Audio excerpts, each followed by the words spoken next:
The HFY raiders prided themselves on precision strikes.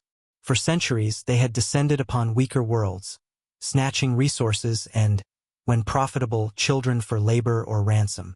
Their latest raid, however, was unlike any they had attempted before. The target was a small, blue-green planet at the edge of a quiet spiral arm, catalogued only as Earth. From orbit, the operation looked trivial. The atmosphere was breathable, the inhabitants pre-industrial by galactic standards, and the defenses laughably non-existent. The commander's voice crackled over the ship-wide intercom.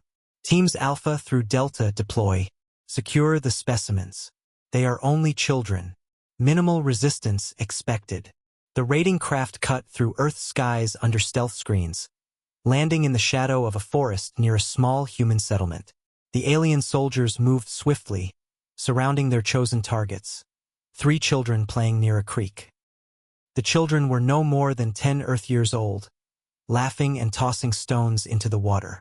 They noticed the armored beings at once, but instead of panicking or fleeing, one of the children, dark-haired, eyes sharp, froze, narrowed his gaze and whispered to the others.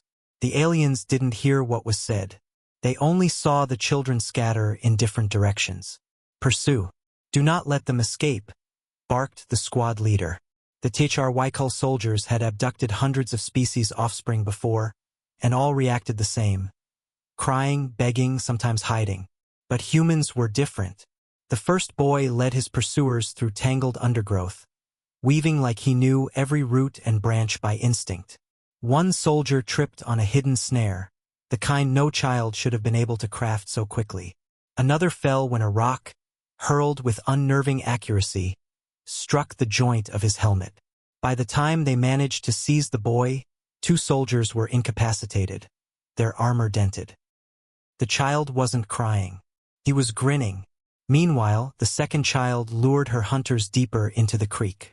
At first, the soldiers thought she had cornered herself. Then the water exploded upward.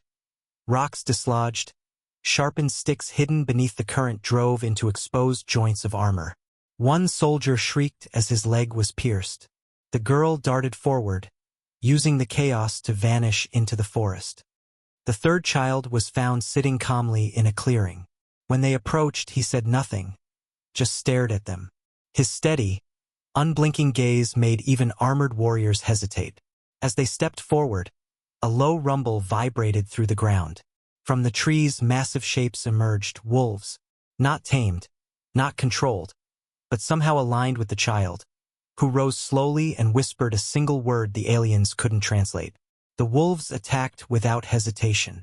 Hours later, battered and bloodied, the HFY dragged their captives, 2 children, back to their transport. One had escaped entirely. The commander, furious but triumphant, ordered departure. It was only when the ship reached orbit that the real horror began. The captured children sat silently in the holding cells, whispering to one another in a tongue the aliens did not understand. Moments later, alarms blared. Systems shut down one by one. The reactor began to overload. Impossible, the chief engineer stammered. They're children, they can't. The commander turned, staring into the cell through reinforced glass. The children were smiling. Somehow they had rewired control panels using nothing but scrap, hairpins, and pieces of the aliens' own equipment. The reactor wasn't malfunctioning. It was sabotaged. The commander slammed his fist against the console. How could they know? The answer arrived moments later when human warships appeared. Not primitive craft, but sleek, deadly vessels that had been hidden off-world. Their weapons locked onto the HFY cruiser with surgical precision. A message cut through every channel. You took our children. You won't leave with them. The HFY commander realized the truth too late. Earth had been underestimated not because it lacked defenses, but because humans themselves were the defense. Their young weren't helpless prey, they were Deathworlders in training. The warships opened fire. The HFY vessel never left orbit. Later, across the galaxy, a new entry was added to the aliens' survival guide, circulated quietly among raiders, smugglers, and mercenary guilds. Rule number 1. Never kidnap Deathworlder kids. Rule number 2. If you already have, start praying.